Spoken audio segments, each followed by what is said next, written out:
Search करें अवामी news. मुल्क भर की ताज़ा तरीन खबरों से बाखबर रहने के लिए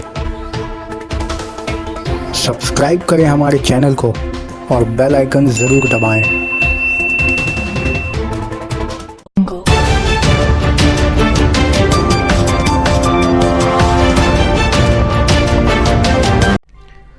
मेट्रो में रेल दरवाजे में फिर हुई खराबी, मुसाफिर खौफजदा।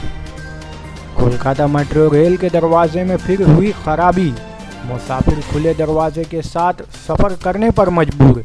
बताया जा रहा है कि 11:45 पर दमदम मेट्रो स्टेशन से न्यू गौड़िया जाने वाली मेट्रो रेल पे सवार मुसाफिरों में इस वक्त शदीद खौफ तारी हो गया जब एक कंपार्टमेंट का दरवाज़ा ही बंद होने से कासिर रहा है।